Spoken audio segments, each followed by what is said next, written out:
안녕하세요. 저는 경기도에서 살고 있는 50대 여성입니다.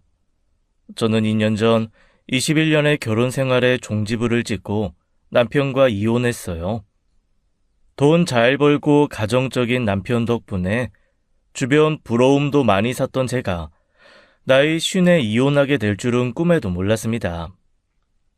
제 이혼의 전말을 알게 된 사람들은 지옥에나 떨어질 사람들이라고 한 목소리로 이야기하곤 해요. 그만큼 제 이혼은 저에게도 주변 사람들에게도 경악을 금치 못하는 전말이 있습니다. 남편과는 당시 이모의 지인을 통해 선으로 만나게 된 사람이었어요. 시아버님이 운영하시던 부품 설비 업체를 운영하는 사업가였던 남편은 결혼 상대로는 손색이 없었습니다. 외모, 경제력, 성격, 특출나게 뛰어난 건 아니었어도 이만하면 충분하지 싶은 사람이었거든요. 살다 보니 좋은 것이 사람이 매우 다정하다고 할 수는 없지만 자기 가족만큼은 정말 잘 챙기는 사람이었어요. 유나 엄마, 이번 여름 휴가로 제주도 간다면서? 어머, 어떻게 하셨어요? 내 지인이 여행사에 있는데 유나 아빠가 알아봤다더라. 장인 장모 모시고 제주도 간다고 비행기며 호텔이며 괜찮은 패키지 없냐고. 아, 소문이 또 그렇게 나네요. 작년 여름 휴가는 시댁 식구들이랑 보내서 올해는 저희 부모님 모시고 가야 한다고 챙기더라고요. 어쩜? 유나 아빠는 그렇게 처갓집도 잘 챙겨? 내가 살다 유나 아빠처럼 가정적인 사람은 또 처음 보잖아. 애들 운동회도 빠짐없이 다 참석하고 주말엔 무조건 가족이라며? 사업하는 사람이라 시간 운용이 가능해서 그런 거죠 뭐. 아이고, 사업한다고 뭐 시간 다 뺄 수 있는 줄 알아? 오히려 월급쟁이보다 더 바쁘다고 이 핑계 저 핑계로 돈이나 쥐어주는 사람이 얼마나 많은데. 돈도 잘 벌어 자상해 가정적이야. 아유, 유나 엄마는 좋겠어. 주변에서 그렇게 입을 모아 자랑할 때면 저는 그저 몸둘 바를 모르면서도 은근히 어깨가 으쓱했습니다. 남들이 봤을 때 가정적이고 돈 잘 벌어오는 사람만큼 훌륭한 남편감도 없잖아요. 사업도 잘 운영해서 번 돈으로 투자도 잘하고 그 돈을 모두 가족을 위해 쓰니 아쉬울 게 뭐가 있었겠어요. 사실 남들이 평가하는 것처럼 대단히 가족만 위하는 사람까진 아니었지만 저는 나름 만족하며 살았습니다. 불만이라면 가족들을 위하는 것만큼이나 남들도 위한다는 거였죠. 결정적인 순간에는 항상 가족을 택하니 남들 눈에는 가족만 위하는 것 같겠지만 가까이에서 지켜보면 꼭 그렇지만도 않았어요. 당신 이 시간에 어딜 가? 영석이 아버지가 돌아가셨대서 오늘 안 들어올 거야. 어? 여보, 근데... 아니야. 잘 갔다 와. 신혼 초에는 야근 후 늦게 들어온 남편이 늦은 시간에 친구 아버지 부고 소식을 듣고 달려간 적도 있었습니다. 하필 그날이 저희 결혼 기념일이었다는 게 문제라면 문제였죠. 순간 서운한 마음에 들어 잡으려다가 그래도 그건 아니지 싶어 돌려보낸 게 시작이었어요. 그래도 내심 결혼 기념일이라고 꽃이라도 하나, 머리핀 하나라도 없을까 종일 기대한 제 잘못이었죠. 다음날 다 지난 결혼 기념일 선물로 넥타이 하나를 내밀었을 때 남편은 좀 놀란 것 같더라고요. 이게 뭐야? 우리 결혼기념일이라 샀어. 당신 한 번씩 넥타이 필요한 일 있을 때마다 마땅한 게 없는 것 같아서. 결혼 기념일? 벌써 그렇게 됐나? 그게 전부였어요. 3년 동안 잘 살아줘서 고맙다는 둥, 아이들 잘 키워줘서 고맙다는 둥, 인사치레도 없었죠. 그래도 마음이 쓰였는지 그날 저녁 현금 30만 원을 봉투에 담아주며 필요한 거 사라고 하더라고요. 뭐라도 챙겨줬으니 된 거 아니냐 싶겠지만 남들한테 봉투 내밀 때는 그냥 주는 법이 없는 남편인지라 서운했어요. 어머니께서는 앞으로도 건강하셔라. 친구 결혼식에는 재수 씨한테 잘하고 잘 살아라. 뭐 그런 말을 하니까요. 가까운 사이일수록 그런 말이 더 필요한 법인데 남편은 전형적으로 저한테만 꼭 말해야 아느냐고 이해를 요구하는 사람이었어요. 거기다 살면서 정말 거슬리는 사람도 있었는데 고향 누나라는 사람이었습니다. 지금 사는 곳이 남편 고향도 아니었는데 무슨 인연인지 같은 동네 고향에서 알고 지내던 사람이 호프집을 하더라고요. 우연히 들어간 호프집 주인이 그 누나라는 걸 알고 남편은 얼마나 챙기는지 모릅니다. 어려운 형편이라는 걸 알고 틈만 나면 가서 도와줘야 한다는 핑계로 사람을 모아 호프집에 출근을 했거든요. 그도 모자라 그 호프집에 전등 나간 거, 수도 문제 생기는 거 죄다 남편이 나서거나 사람을 보내 해결해 주었어요. 뭐 그렇게까지 해야 돼? 미진 씨도 다 알아서 할 수 있는 일일 텐데. 다 알아서 할 수 있는 일이라 나한테 연락했겠어? 곤란하니 그렇지. 그리고 좀 도와주면 어떻다고 불만이야, 당신은? 아니, 불만이 아니라 그래도 결혼한 사람인데 시도 때도 없이 불러서 써먹으니까 그렇지. 당신한테 시키는 거 아니잖아. 내가 시간 남아 도와주겠다는데 왜 그래? 돕고 살자, 돕고, 어? 남편이 그렇게 주변 사람들을 돕고 사니 주변에서는 가정 안팎으로 자라는 호인 소리를 듣고 살았어요.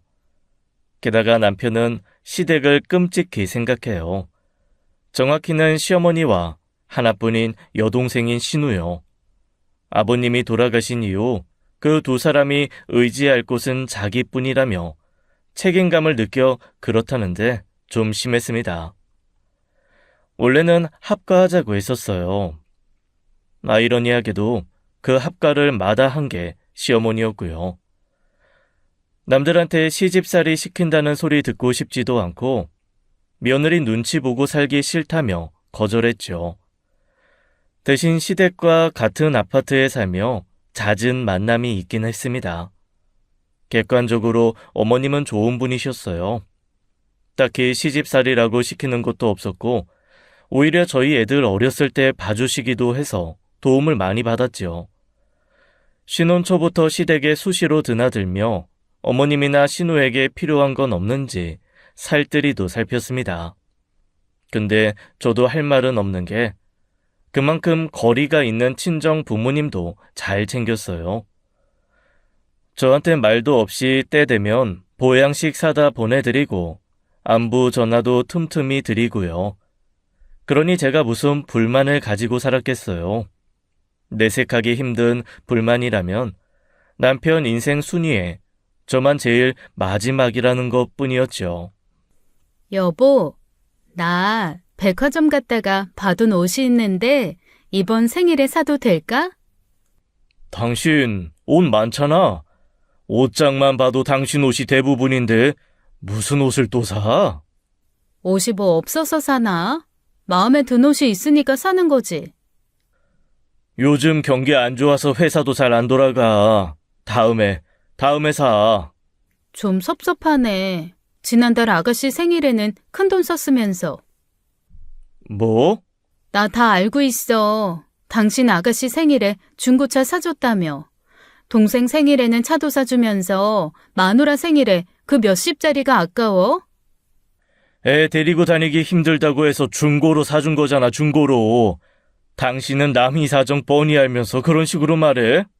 섭섭해서 그렇잖아, 섭섭해서. 가정적인 유나 아빠는 마누라 생일에 뭘 해줬을까? 사람들 은근히 되게 물어봐. 근데 아무것도 안 해줬다고 하면 당신 체면은 뭐가 돼? 내 체면 타령은? 아유, 알아서 해. 이왕 사줄 거면 처음부터 말도 좀 좋게 하고 사게 해줬으면 좋잖아. 됐어, 안 사.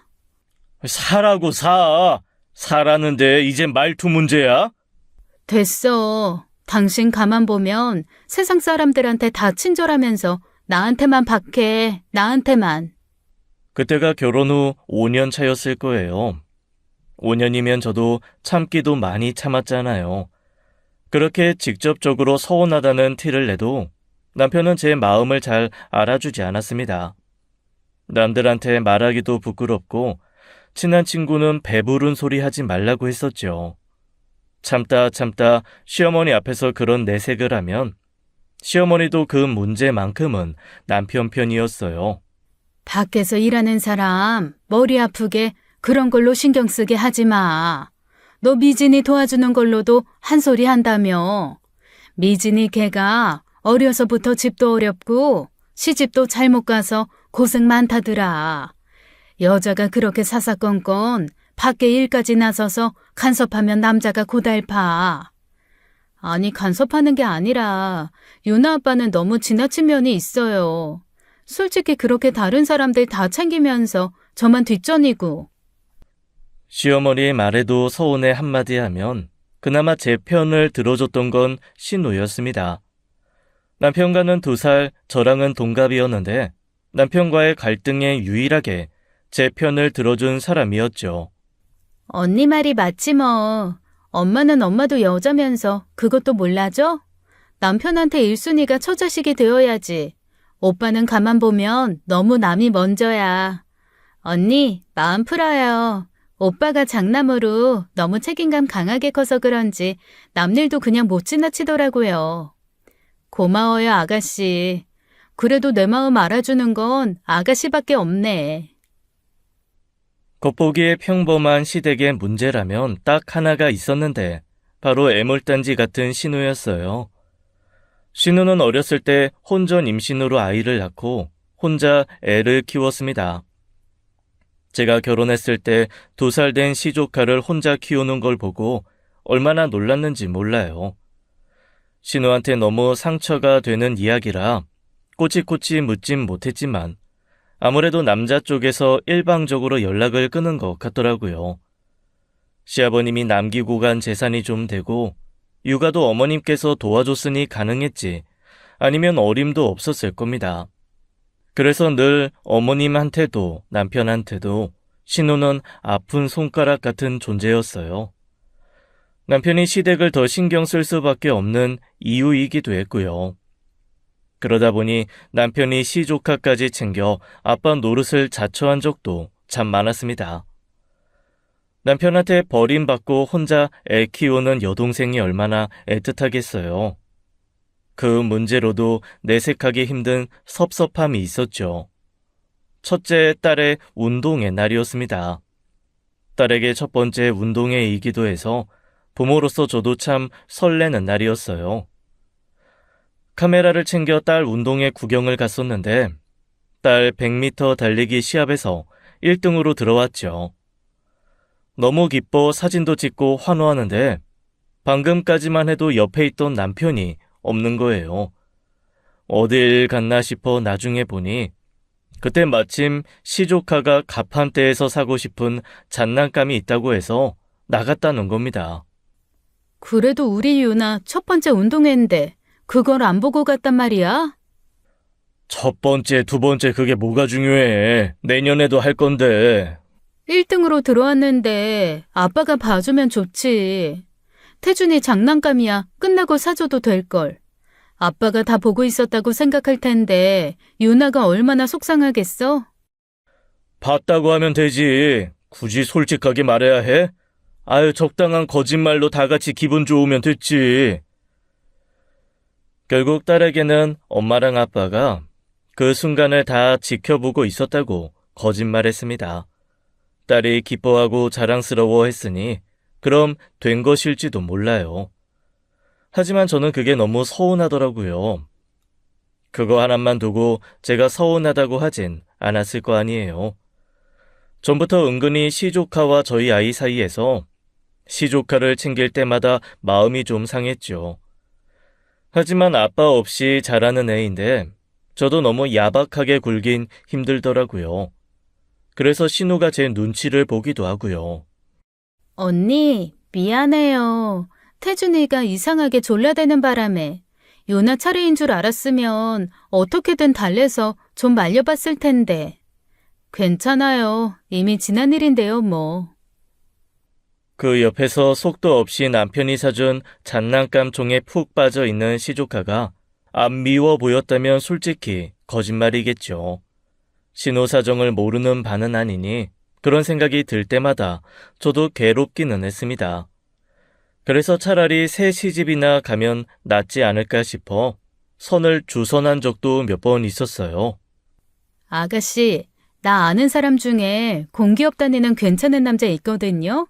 그것도 초혼인데 멀끔하게 생겨서 돈도 잘 번다고 하더라고요. 아가씨 한번 안 만나볼래요? 네? 아이, 저는 그런 자리는 부담스러워서요. 애까지 있는데 총각한테 시집 가는 게 염치 없기도 하고. 총각은 부담스러워서 싫다고 해서 마침 결혼에 사별한 젊은 남자를 소개한 적도 있습니다. 그렇다고 제가 아무나 붙이는 것도 아니었어요. 한 가족이 될 사람인데 골치 아프면 안 되잖아요. 외모, 직장, 인품 다 따져서 괜찮은 사람만 소개했는데 신호는 그때마다 번번이 거절하는 거예요. 언니, 저 결혼 생각 없어요. 태준이 생각하면 너무 이기적인 것 같아서요. 태준이 생각하면 더 새 출발해야 하지 않겠어요? 태준이 더 크기 전에 아빠 있으면 더 좋잖아요. 아가씨도 의지할 수 있는 사람 생겨서 좋고요. 저는 지금이 좋아요. 엄마도 계시고 언니한테는 염치 없지만 오빠도 있어서. 그럼 모험하고 싶지 않아요. 솔직히 태준 아빠처럼 도망 안 가라는 법도 없고. 신우는 그때 애아빠가 소리 소문도 없이 잠적해버린 데에 충격을 받은 모양이었어요. 본인한테 그만한 상처가 있으니 어렵다는데 제가 나서서 만나보라고 부추기는 것도 좀 그렇더라고요. 시어머니는 저와 같은 생각이긴 했는데 신우가 싫다니 더는 설득하지 않았죠. 남편은 신우와 같은 생각으로 괜히 남자 때문에 문제 생겨 힘들게 살 바에 그냥 혼자 사는 게 낫다는 쪽이었고요. 혼자 잘 살고 있는 애한테 바람 넣지 마. 안 그래도 남이 힘들게 사는 거 알잖아. 아가씨 힘들게 사는 거 아니까 그렇지. 그리고 태준 아빠가 특별히 나쁜 사람이었던 거지. 모든 사람이 뭐 태준 아빠 같을까 봐? 내가 작년에 소개해준다던 그 공기업 다니던 총각도 올 초에 결혼해서 진짜 잘 산다더라. 사람이 성실하고 자기 부인 아껴주며 사는 것만큼 좋은 게 어딨다고. 당신은 아가씨가 남자한테 사랑받고 사는 게 싫어? 내가 싫어 그러겠어. 똑같은 꼴 당할까봐 그렇지. 당신은 모르겠지만 애 데리고 시집 가는 거 보통 일 아니야. 본인도 그 가족들도 얼마나 눈치를 봐야 하는데 남이만 눈치 보고 살겠어? 우리 엄마도 남이 받아줘 고맙다고 굽실거리겠지. 난 그 꼴 못 봐. 결혼 안 해도 잘 먹고 잘 사는데 굳이 그렇게 살 필요 없잖아. 남편이나 신우나 너무 부정적으로만 생각하는 게 문제였어요. 반대로 남편이나 신우가 생각하기엔 제가 너무 긍정적으로 생각하는 거겠지만요.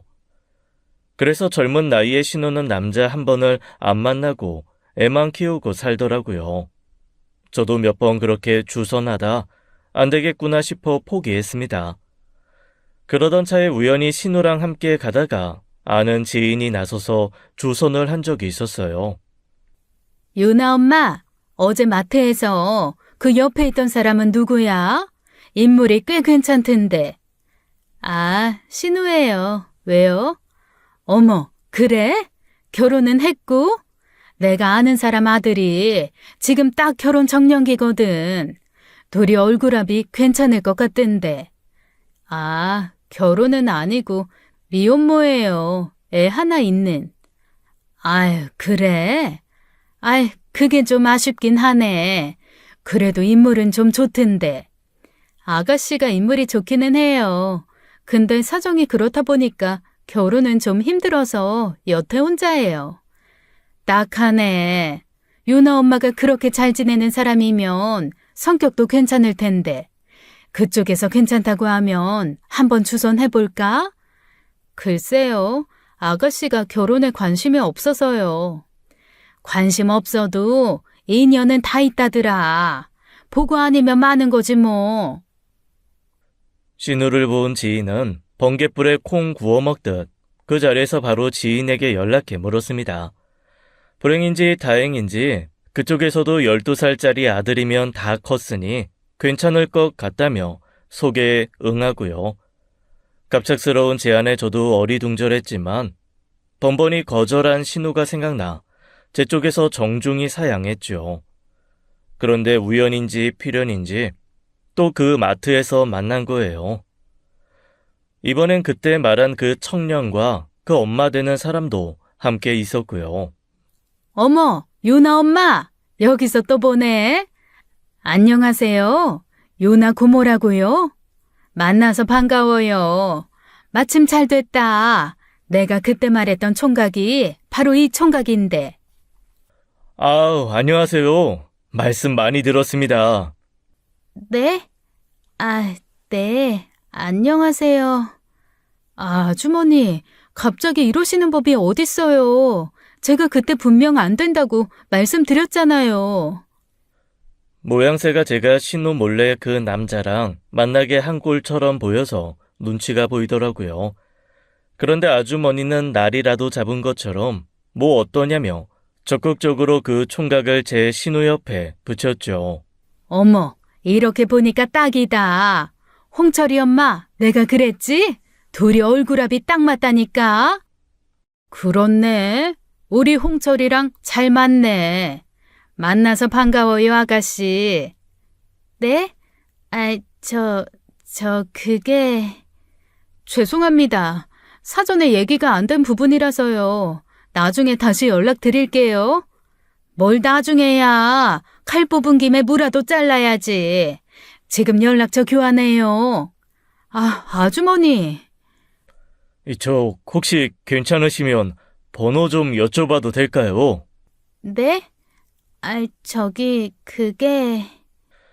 저는 신우 눈치를 살피고 신우는 제 눈치를 살피고 얼마나 진땀을 뺐던지요. 결국 분위기에 휩쓸려 신우는 남자에게 전화번호를 넘기고 말았습니다. 그렇게 헤어진 후 신우에게 너무 미안하더라고요. 처음엔 그렇게라도 남자를 만났으면 싶었는데 싫다는 사람을 억지로 떠민 것 같아서요. 아가씨, 미안해요. 아주머니가 전에 우리 둘이 있는 거 보고 아가씨가 마음에 들었나 봐요. 연락 오더라도 정중히 거절하면 되니까 너무 걱정하지 마세요. 네, 저 이런 적이 처음이라 너무 당황스러웠어요. 알죠. 아휴, 그때 내가 제대로 거절했어야 했는데 부족했나 봐요. 그저 지나가는 하나의 일화 정도로만 여겼는데 그 일로 예기치 못한 사건이 터진 겁니다. 그로부터 며칠 후가 지나도록 제게 별 말이 없길래 신우 손에서 적당히 거절한 줄만 알았어요. 그런데 어느 날 갑자기 남편에게 연락이 왔는데 신우가 경찰서에 있다는 거예요. 놀란 저희 부부는 황급히 경찰서로 뛰어갔는데 신우가 한쪽에서 경찰의 보호 아래 바들바들 떨고 있더라고요. 남이야! 오빠! 신우는 남편을 보자마자 달려와 안겼습니다. 그러는 동안에도 손을 바들바들 떴는데 제가 심장이 다 내려앉는 것 같았어요. 그 자리에는 그때 마트에서 본 그 총각도 있었거든요. 어떻게 된 일입니까? 스토킹으로 신고가 들어와서요. 저희가 판단하기에는 스토킹 혐의가 충분해 보입니다. 고소로 진행하셔도 좋고 합의하셔도 좋고요. 스토킹이요? 합의는 무슨 합의? 당장 고소 진행해 주세요.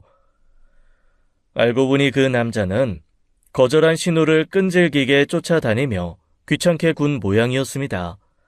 시도 때도 없이 연락하는 것도 모자라 마트에서 잠복해 있다가 신우 뒤를 밟아 집까지 알아내고요.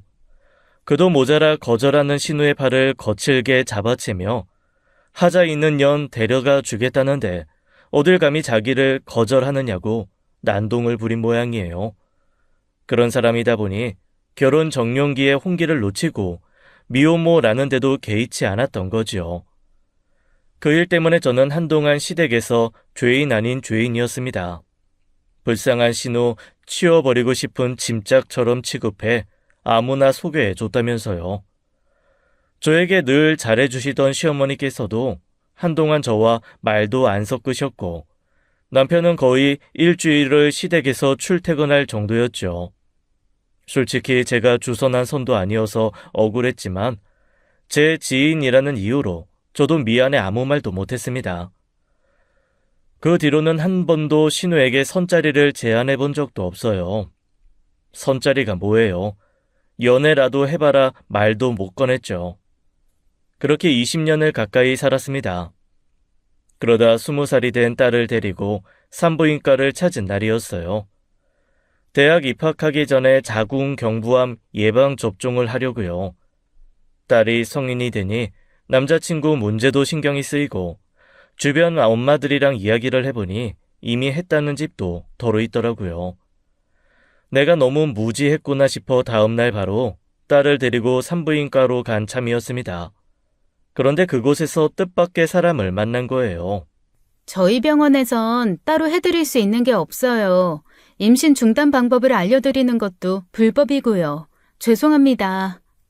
아니, 제가 너무 사정이 급해서 어떻게 안 될까요? 아가씨? 아, 깜짝이야. 해 떨어질 뻔. 언니. 그게 무슨 말이야? 임신 중단이라니. 임신했어? 연애의 연자도 모르는 신우가 임신했다는 것도 놀랍지만 신우 나이가 48이었어요. 제 주변에 이른 폐경과 갱년기로 고민하는 사람은 있어도 그 나이에 임신으로 고민하는 사람은 없었으니까요. 저도 달마다 하던 월경이 끊기는 일도 잦고 그마저도 양이 줄었거든요. 슬슬 폐경기에 다다랐구나 싶었는데 신우는 느닷없이 임신을 하는 겁니다. 아니라고 우물쭈물 변명하며 사라진 신우를 보고 얼마나 놀랐는지요. 얘 접종을 마치고 바로 시댁에 찾아갔어요. 신우 방문을 열고 들어가 자초지정을 물었죠. 아가씨, 대체 어떻게 된 일이야? 임신이라니. 쉿, 엄마 들어요. 언니, 이거 진짜 비밀이에요. 절대 아무한테도 말하면 안 돼요. 아니 무슨 일인데. 애 아빠는 누군데? 신우는 행여 어머님이 듣기라도 할까봐 펄쩍 뛰며 안절부절 못했습니다. 하지만 애 아빠가 누구냐는 말에는 대답하지 못하더라고요. 신우는 대신 아이를 지울 거라며 자기 좀 도와달라고 하더라고요. 낳지 않을 거라는 건 알았지만 뭐가 어떻게 된 건지 알아야 저도 돕죠. 아무한테도 밝히기 싫어서 그래요. 이 일도 거기서 언니 안 만났으면 저 혼자 묻고 갈 일이었어요. 언니, 저 좀 살려줘요. 이거 엄마나 오빠가 알면 저 죽어요. 어떻게 생각하겠어요. 말은 안 해도 태준이도 애아빠 없이 낳았다고 원망 아닌 원망을 샀는데 이 나이에 임신한 것도 남사스러운데 거기다 또 애아빠도 없이. 아유, 참 조심 좀 하지. 내가 좀 알아볼게. 근데 아가씨 의외네. 아무도 안 만나는 줄 알았더니 그래도 몰래 남자는 만나고 있었던 거야? 언니, 저 진짜 너무 창피하니까 더는 묻지 말고요. 네? 반백살 바라보는 나이가 그래요. 남편 있는 제가 아이를 가졌대도 자랑스럽게 이야기하지 못했을 겁니다. 그런데 애 아빠도 없이 미혼모로 살다가 또 아빠 없는 아이를 가졌다고 하면 시어머니도 난리가 나겠죠. 안 그래도 연세가 있으신데 그 일로 충격이라도 받게 되면 큰일이고요. 그래서 저도 수소문에 신우 문제를 해결하기 위해 앞장서야 했습니다. 신우가 급하게 수술을 하고 온 날 저는 걱정된 마음에 신우에게 전화를 했었어요. 아가씨, 몸은 좀 어때? 괜찮아요. 고마워요, 언니. 신경 써줘서. 아가씨 일에 내가 신경 써야지. 누가 신경 써?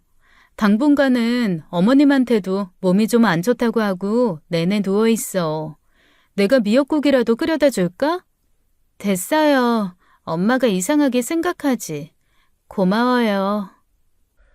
막상 또 그렇게 됐다고 하니 제 마음도 착잡하고 신혼 목소리도 좋지 않아 마음이 좋지 않더라고요. 그런데 남편이 그 뒤에서 제 통화를 다 듣고 있었던 거예요. 무슨 말이야? 남이 아파? 어?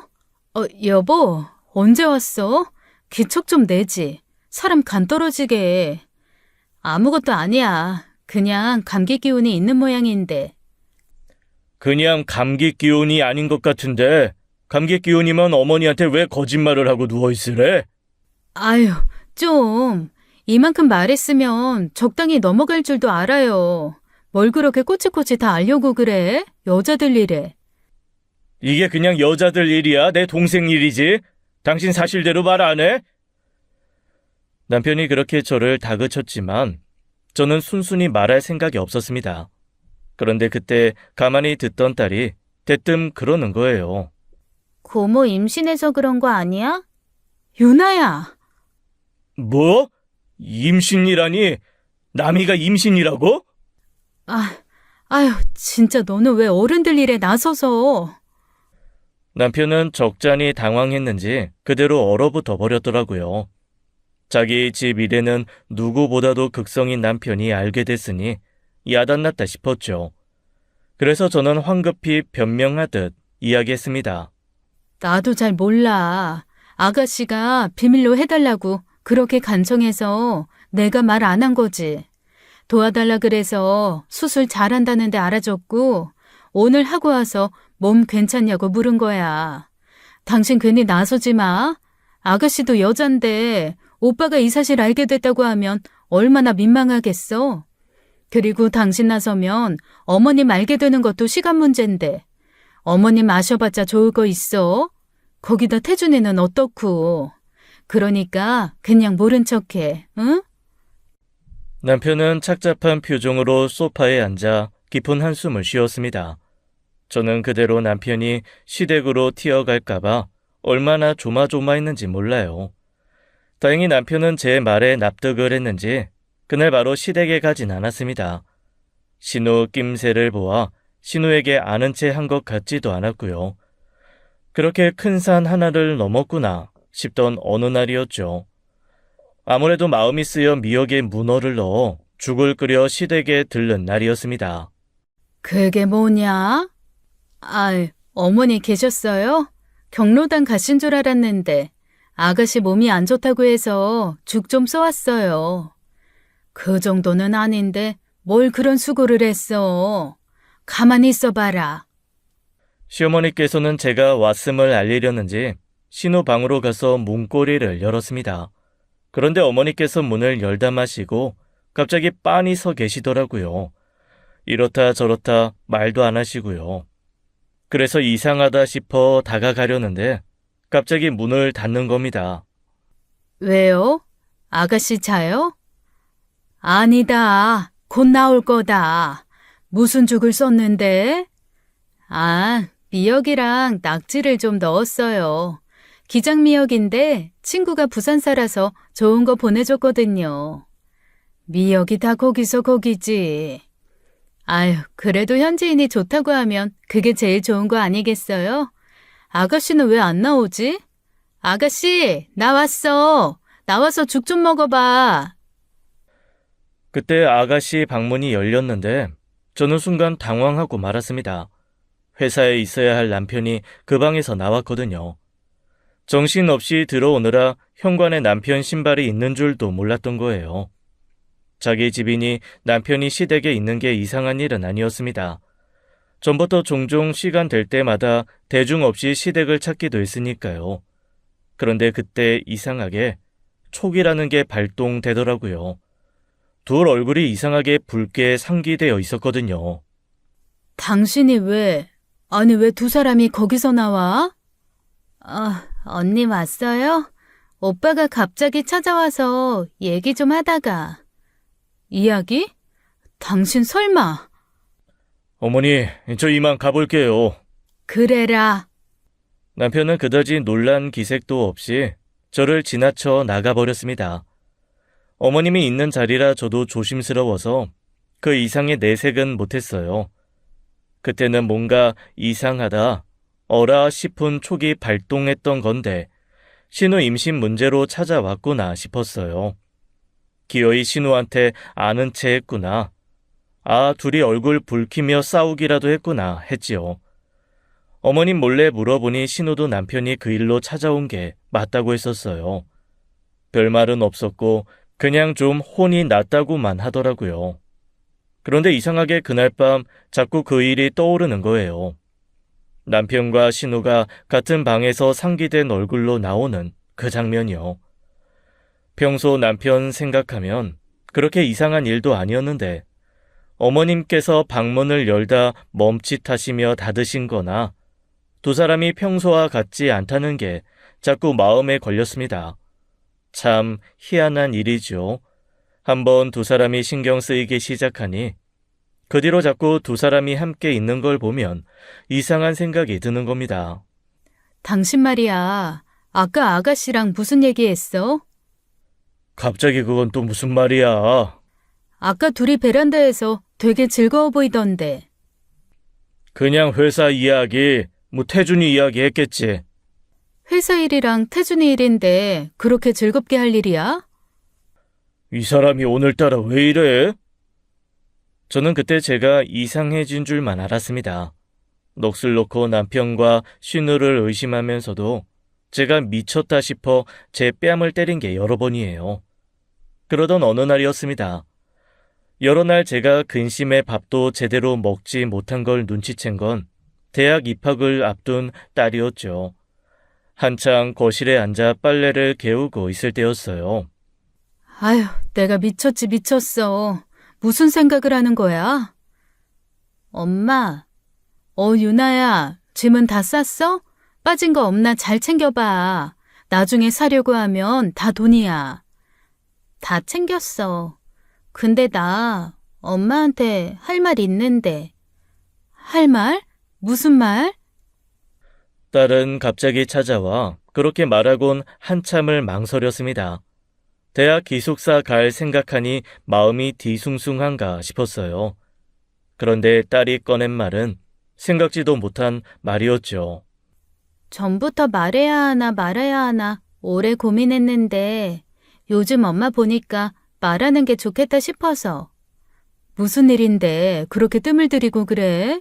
너답지 않게. 작년에 말이야. 엄마 현숙이 모아서 만나러 갔던 날. 그때 할머니가 삼계탕 해준다고 해서 석준이랑 둘이 할머니 집 갔던 날 엄마도 기억하지? 삼계탕? 아, 그랬지. 장성이모 할머니가 토종닭 잡아서 보내줬다고 했던 날? 갑자기 그날이 왜? 나 그날 이상한 거 봤거든. 이상한 거라니? 그날 내가 갔을 때 할머니도 가스에 불 올려놓고 잠들어 계셨거든. 고모도 있댔는데 집이 너무 조용해서 고모 방에 갔는데 거기에 아빠가 있더라고.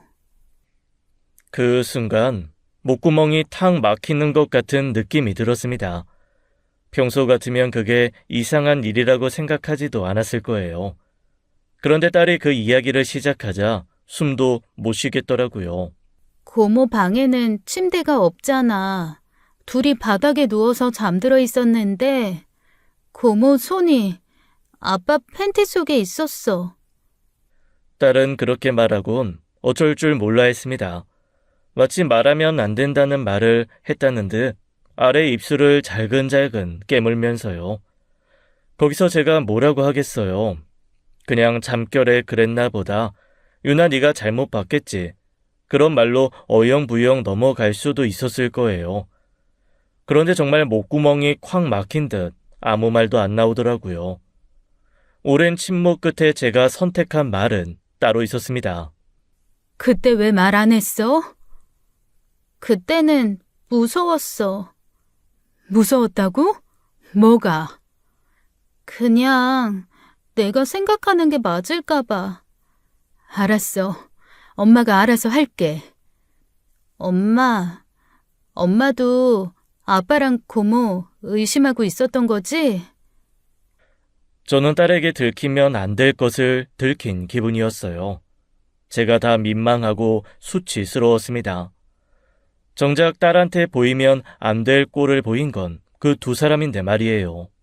엄마도 너도 그냥 착각한 거겠지.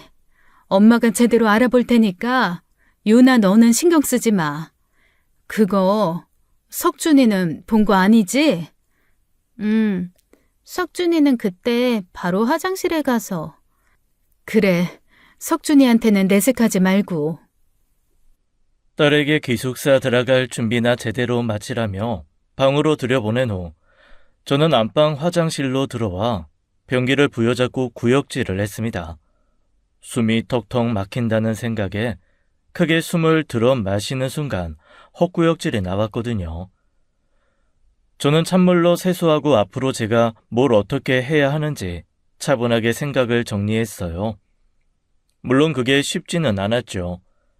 하지만 제가 당장 뭘 하겠어요.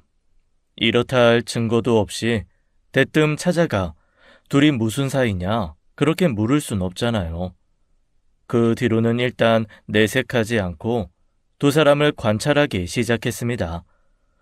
얼마나 자주 만나는지, 얼마나 자주 연락하는지를요. 일부러 시댁에 연락도 없이 찾아가 둘이 함께 있는지도 살폈어요. 그렇게 의식하고 보기 시작하니 별게 다 의심스럽고 수상하더라고요. 평범한 남매 지간보다 더 각별한 사이긴 했지만 겉으로 보기에는 딱 거기까지였어요. 둘이 껴안고 있는 것도 아니고 적당히 소식 주고받으며 하하호호 대화나 하는 게 전부였거든요. 둘이 분명 뭔가 있는 것 같긴 한데 잡히는 게 없으니 속이 다 타들어갈 지경이었죠. 그때 대학에 간 딸이 연락 와 그러더라고요. 엄마, 나 안 쓰는 핸드폰이 있는데 그거 CCTV로도 쓸 수 있대. 뭐? 아빠 몰래 집에 CCTV라도 설치하자는 거야? 안 그러면 어떻게 증거를 잡겠어. 설치해서 아니면 다행인 거지만 솔직히 지금 엄마도 되게 불안하고 힘들잖아. 나도 그때 그렇게 이야기하고 나서 지금 아무것도 집중이 안 돼서 미치겠어. 유나야, 엄마도 솔직히 무서워. 무서워서 뭘 어떻게 해야 할지 모르겠어. 그렇다고 심증이 이렇게 확실한데 그냥 넘어갈 수는 없는 거잖아.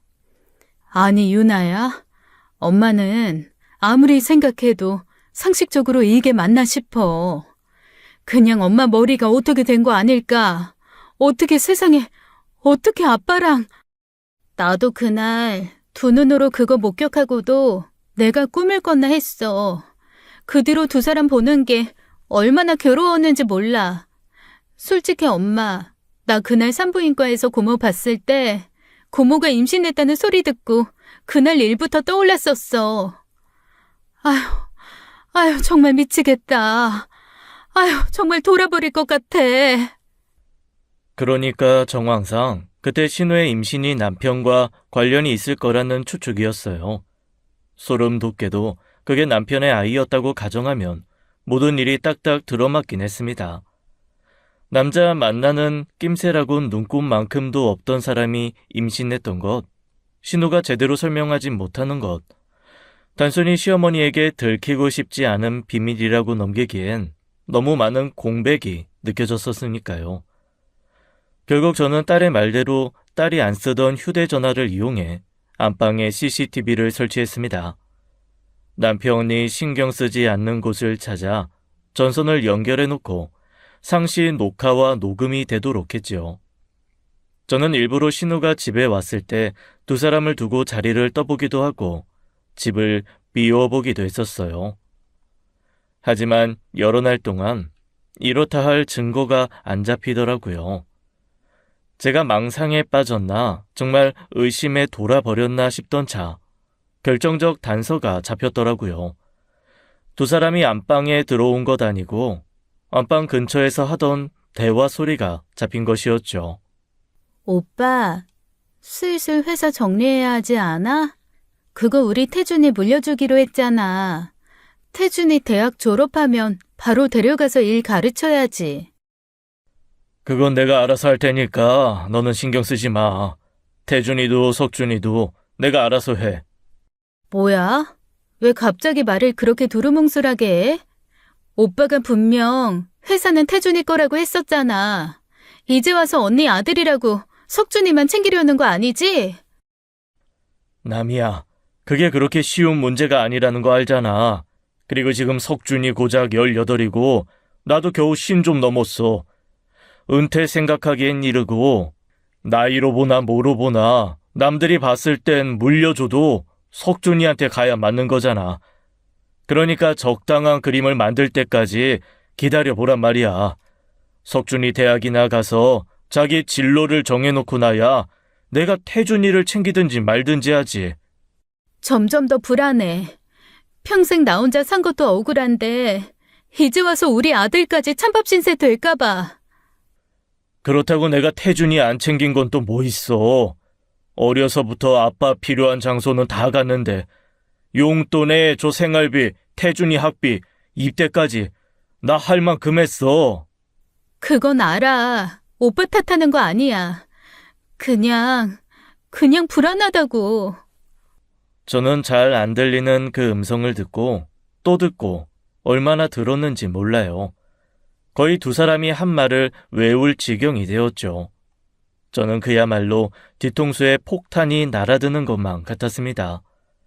시조카를 단 한순간도 의심한 적이 없었어요.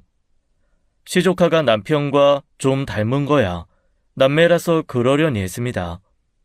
저희 딸은 아니지만 딸은 고모 닮아 나오기도 한다고 하잖아요. 왜 멍청하게 그 생각을 못했을까? 후회하기엔 정말 말도 안 되는 일이었어요. 시조카와 남편의 관계만 확실히 알 수 있어도 그보다 더한 증거는 없겠다 싶더라고요. 어떻게 하면 좋을까 하다가 고민 끝에 저는 아들을 이용해야만 했습니다. 그때 시조카는 입대해서 군대에 있는 상황이었거든요. 저는 시조카 휴가 날에 맞춰 아들에게 연락해 보기로 했어요. 앞으로 적어도 2년 뒤면 군대를 가게 될 테니 이것저것 군대에 대해 물어보라고 하면서요. 그리고 같이 목욕탕에 가서 형이 쓴 칫솔을 가져오라고 신신당부했습니다. 솔직히 어린 나이도 아니었기에 그게 정말 이상하게 느껴졌을 거예요. 하지만 아들은 이렇다 저렇다 할 말 없이 순순히 그렇게 하겠다고 하더라고요. 그때는 상황에 취해 몰랐죠. 아들까지도 그 두 사람을 수상하게 여기고 있다는 걸요. 엄마, 여기 태준이 형이 쓰던 칫솔 몰래 가져온 거야. 석준아, 고마워. 아이, 그리고 이거. 어쩐지 우물쭈물거리던 아들이 제게 건넨 건 투명 비닐이었습니다. 처음엔 든 게 안 보여서 뭔가 싶었어요. 이게 뭐냐고 쳐다보니 아들이 천천히 열어 보여주는데 심장이 덜컥 내려앉더라고요. 석준아, 이건... 혹시 몰라서 형 머리카락이 너무 짧아서 쉽진 않았는데 흰머리 있다고 하면서 뽑은 거야. 고작 고등학교 2학년짜리가 무슨 생각이길래 그렇나 싶었습니다. 그런데 아들이 하는 말에 저는 눈을 질끈 감을 수밖에 없었어요. 태준이 형 아빠가 어쩌면 아빠일지도 모른다는 생각이 들었었어. 왜? 아빠가 고모랑 하는 이야기 들은 적 있거든. 중학생 때 무슨 이야기를 들었길래? 고모가 갑자기 죽으면 아빠 보고 태준이 형 책임져야 한다고. 그때는 무슨 일이 있어도 아빠 노릇해야 한다고. 태준이 형은 아빠 자식이라고. 그런 이야기를 했었어? 근데 왜 엄마한테 말 안 했어? 무서워서 엄마랑 아빠가 이혼할까봐 말하면 혼날 것 같았어. 그래, 고마워, 석준아. 저만 눈뜬 장님이었구나 싶었습니다. 아니면 그것들이 애들 앞이라고 경솔했든지요. 아들이 그런 이야기를 듣고도 오랫동안 남몰래 가슴 아리했을 생각을 하니 너무 마음이 아팠습니다. 절대 그 년놈들을 용서할 수 없다고 생각했고요. 저는 남편 칫솔과 시조카의 칫솔을 이용해 유전자 검사를 했어요. 아니길 바랬지만 솔직히 말해 아니라고 나올 확률은 낮다고 생각했죠. 하지만 막상 친자 관계가 성립된다는 결과지를 받게 되자 온몸에 피가 차갑게 식는 기분이 들더라고요. 화장대 안에 안 보이는 곳에 결과지를 일단 숨겨놓고 일어나는데 머리가 핑 도는 거예요. 며칠 제대로 먹지 못한 탓도 있지만 아무래도 충격이 된 게 틀림없었습니다. 그 뒤로 기억이 없었어요. 일어나 보니 아들이 제 곁에 앉아 있었죠. 때마침 남편도 병실로 들어오고 있었고요. 집에만 있던 사람이 무리를 했으면 또 얼마나 했다고 쓰러지길. 혹시 모르니까 정밀 검사 한번 받아보래. 그래. 아빠 진짜 너무 하시는 거 아니에요? 석준아 아니야. 하지 마. 화난 아들이 남편을 향해 눈을 부릅뜨며 일어나는 걸 황급히 말려야 했습니다. 이보다 더 확실한 증거는 없다지만 제게 필요한 증거가 아직 남아 있었거든요. 아들의 손을 강하게 쥐고 아직은 때가 아니라며 쳐다보자 아들은 씩씩거리면서 자리에 앉더라고요. 전에 없던 아들의 행동에 남편은 좀 놀란 것 같았지만요. 남편과 함께 집에 돌아가고 싶지 않았던 저는 병원에 며칠 입원하기로 했습니다. 정밀 검사와 심신 안정을 핑계로요. 남편은 순순히 그러라며 시키지도 않았는데 집에서 필요한 물건들을 챙겨다 주더라고요. 그걸 보면서 함께 병실을 쓰는 여자가 참 자상한 남편을 뒀다 한마디 하는데 얼마나 기가 찼는지 모릅니다. 평생 그런 연극을 하면서 살았던 거예요, 그 남자는. 아들에게는 밥을 챙겨 먹어야 하니 당분간은 할머니 집에서 통학하라고 해뒀어요. 그건 역시 제가 필요한 결정적인 증거를 잡기 위해 필요한 일이었죠. 그리고 입원한 지 이틀날이 되던 날 저녁, 저는 그렇게 원하던 증거를 손에 넣었습니다. 남편은 제가 절대 들어올 일 없다고 생각했는지 시누이를 집으로 불러들여더라고요. 그리고 제가 없는 안방에 제가 평생을 썼던 그 침대에 누워 그 어떠한 꺼리낌이나 부끄러움도 없이 일을 치렀더군요. 밝은 전등 아래 적나라한 행위와 끈덕진 신우의 교성에 저는 결국 끝까지 보지도 못하고 휴대전화를 끄고 말았습니다. 확실한 증거를 손에 넣고 나니 서름이 밀려오더라고요. 끄끄 간신히 참아 울던 저는 결국 오열하며 잠든 병실 사람들을 깨우고야 말았죠. 이봐요. 왜 그래요? 어디 아파요? 저기요. 간호사님! 아이고, 내가 나가서 데려와야겠네. 대체 무슨 일인데 그렇게 서럽게 울어요, 울기를. 듣는 내가 다 가슴이 벌렁벌렁하네. 왜 그래요, 왜? 난생 처음 낯선 사람 품에 안겨 온몸에 수분이 다 빠질 때까지 울었습니다. 간호사, 의사가 전부 와서 상태를 살피고 제게 진정제를 놓더라고요. 저는 그제야 온몸에 힘이 풀려 병실 위에 늘어진 떡처럼 늘러붙어 잠이 들었죠. 차라리 영영 깨지 않았으면 좋겠다는 생각을 하면서요. 저는 퇴원하자마자 제가 모은 증거를 가지고 시댁에 갔습니다. 딸도 아들도 오라고 해서 한자리에 모았어요.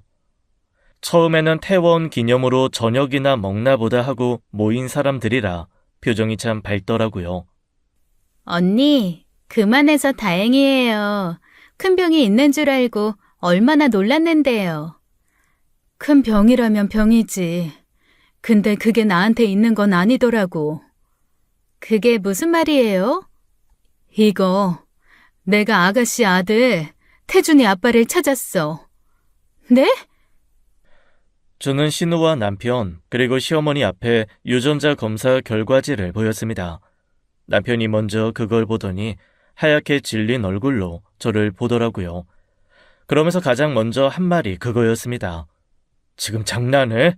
어디서 이딴 조작된 결과지를 가지고 와서 목적이 뭐야? 당신 갑자기 이런 짓을 하는 이유가 뭐냐고? 진짜 끝까지 뻔뻔하네. 그러니 지금까지도 그 추접한 관계를 이어왔겠지. 이건 언니, 그게요. 저 아가씨 변명 들으려고 온 거 아니에요. 어머니께서 말씀해 보세요. 놀라지도 않는 걸 보니 어머니도 알고 계셨죠? 그때 저 여기 왔을 때 아가씨 방에서 두 사람 뭐 하고 있는지 어머님은 보신 거죠? 솔직히 말해 저는 어머님이라도 몰랐던 일이라고 해주길 바랬습니다. 그래도 어머님을 인간적으로 좋아했고 5년 전 돌아가신 친정 어머니를 대신해 제가 끝까지 모셔야 할 어른이라고 생각했으니까요. 하지만 어머니께서는 차분한 목소리로 그러시더군요. 남이 저게 외로워서 그런 거지. 그러다 보면 그럴 수 있지. 일 키우지 마라. 네? 어머니, 여기 지금 유나 석준이도 있어요. 그러다 보면 그럴 수 있지라뇨. 손주들 앞에서 그런 이야기 하실 수 있어요? 어차피 둘은 남남이다. 안 될 것도 없지. 명철이 5살 때 내가 명철이 아버지랑 결혼해서 남이 데리고 들어온 거야. 그건 또 생각지 못한 이야기였어요. 하지만 그렇다고 뭐가 달라지나요? 피가 섞인 친남매는 아니어도 남편 5살 때부터 친남매처럼 지냈으면 친남매지. 이게 도덕적으로 문제가 없다는 식으로 말하는 게 도무지 이해가 되지 않았어요. 그건 하나도 중요하지 않아요. 평생을 남매처럼 산 두 사람이 붙어 먹어서 애 가진 게 정상이라고 보세요? 아가씨가 태준이 낳은 거 우리 결혼하기도 한참 전이에요. 그게 허용될 거라고 생각했으면 어머니 두 사람 결혼시키셨겠죠. 아가씨 아이 낳게 하고 유나 아빠 저랑 결혼시킬 게 아니라. 당신 어머님 앞에서 뭐 하는 짓이야? 그만두지 못해? 닥쳐 이 미친 새끼야. 당장이라도 남편의 뺨을 갈기고 싶은 걸 간신히 참았습니다. 남편을 죽일 듯이 노려보자 남편도 당황했는지 순간 말문을 닫더라고요. 그러자 신우가 갑자기 제 앞에 무릎을 꿇었습니다. 언니, 미안해요. 언니가 알게 할 생각은 없었어요. 우리도 알아요. 사회 통념상 아무리 피가 섞이지 않았다고 해도 허용되지 않는다는 거요. 그래서 평생 숨어 산 거예요. 절대 들키지 않으려고. 아가씨도 닥쳐 좀. 들키지 않는다고? 들키지 않으려고 한 게 조카들을 알게 해? 여기 중에 제일 먼저 한 게 누군지 알아? 석준이야. 제일 어린 석준이. 남편도 놀랐는지 아들을 쳐다보더라고요. 아들 눈에선 닭똥 같은 눈물이 뚝뚝 떨어지고 있었습니다. 애 앞에서 아빠 노릇 하라느니 태준이는 이 사람 자식이라느니 그렇게 씹으려 대놓고 뭐예요? 그리고 유나가 뭘 본지나 알아요? 내가 진짜 내 입으로 말하기도 민망하지. 그만해. 당신 하려는 말 뭔지 알았으니까 이쯤에서 그만두라고. 그만둘지 말지는 내가 정해. 딸 앞에서 팬티 속에 여동생 손 들어있는 거나 보여준 주제에 부끄럽지도 않나 보네. 혀가 긴 걸 보니. 뭐라고? 당황해 어쩔 줄을 모르는 두 사람을 위해 저는 영상을 보내주었습니다. 그리고 두 눈으로 확실한 증거까지 보고 나자 신우이는 엎드려 통곡을 하더라고요. 코를 대고 납작 엎드려 제발 자기 아들한테만은 비밀로 해달라고 사정을 하면서요. 내가 왜? 내 자식들도 추접한 꼴 다 보고 상처받았는데 태준이는 지키고 싶어? 제발요. 언니, 이렇게 빌게요. 제발 우리 태준이한테만은. 이제부터 시작이야. 나는 아가씨고 이 사람이고 내가 할 수 있는 모든 걸 다 할 거야. 미리 알려는 줄게. 앞으로 삶이 지옥일 거라는 거. 나중에 태준이 결혼식도 기대해. 나 그 앞에 피켓 들고 가서 서 있을 거거든. 행여 결혼하면 태준이 자식 초등학교 입학식 날도 찾아갈 거야. 아가씨 자식 지옥에서 사는 거 어디 봐. 그게 아가씨한테도 지옥이겠지. 저는 그렇게 으름장을 놓고 아이들을 데리고 집으로 돌아왔습니다. 그리고 집에 돌아와서 너나 할 것 없이 아이들과 저는 부둥켜 안고 울었어요. 아이들한테 저는 죄인이 된 것만 같았습니다. 어떻게 애들한테 그런 꼴을 보이나요? 그 후 남편을 상대로 소송을 진행했어요. 물론 쉽지는 않았습니다.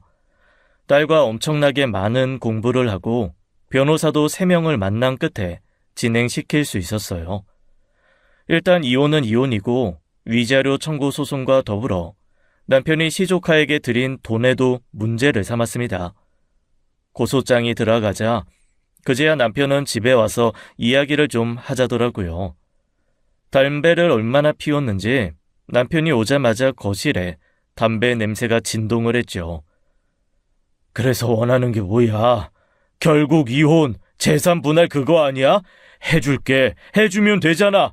그러니까 그만둬. 어차피 재판의 결과도 돈이 전부일 텐데 왜 그렇게 소모적인 싸움을 하는 건데? 한 달 만에 찾아와서 한다는 말이 고작 그거라니. 솔직히 좀 실망스럽긴 하네.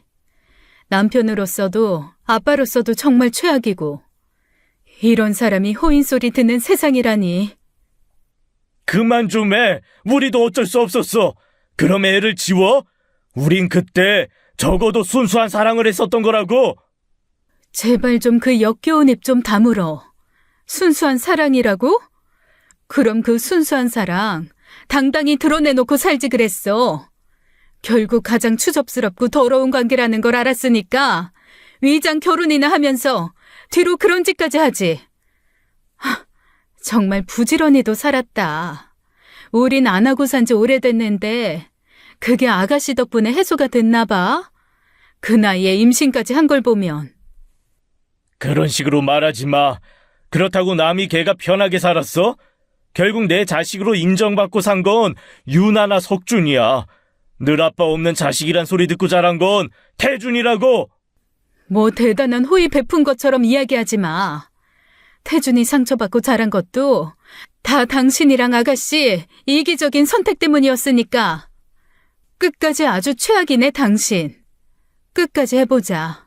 아주 뿌리까지 지디기어서 절대 다시 못 일어나게 해줄 테니까.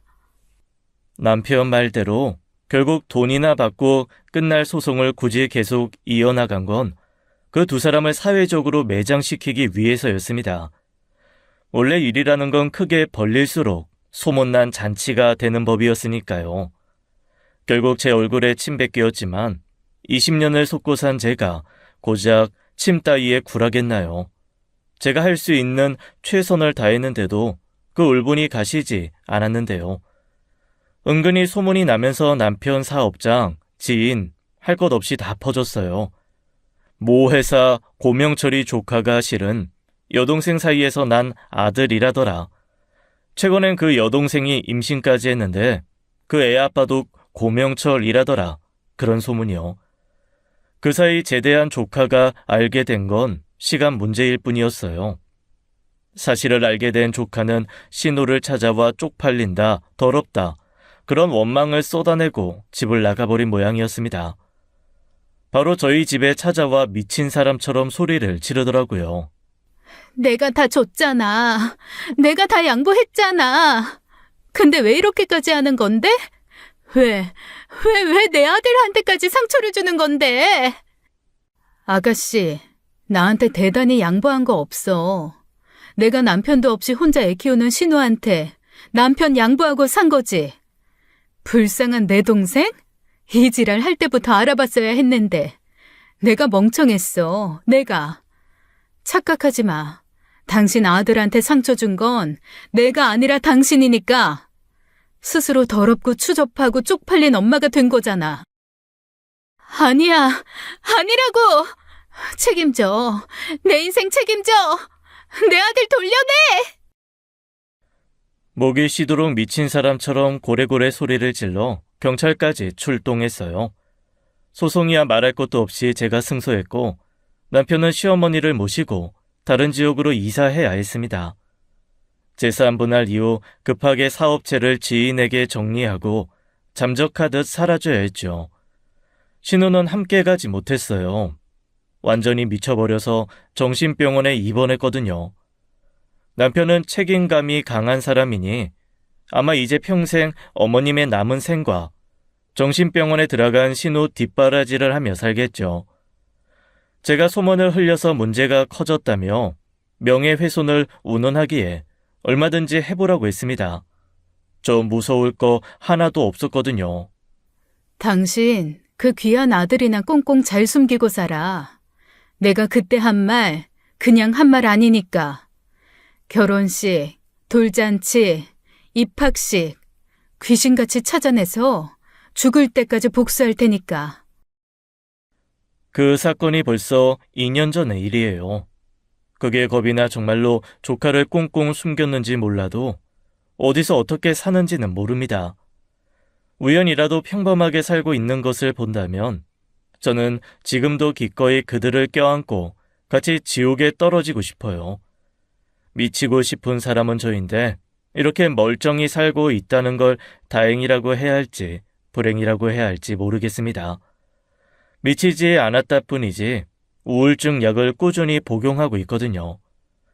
그래도 훌훌 털어버리고 행복하게 사는 길이 가장 좋은 복수란 걸 알아요. 하지만 저는 지금도 그 사람들이 오랫동안 지옥에 살길 바랍니다. 이왕이면 죽을 때까지 다시는 행복이라는 걸 알지 못하길 바랄 뿐이에요.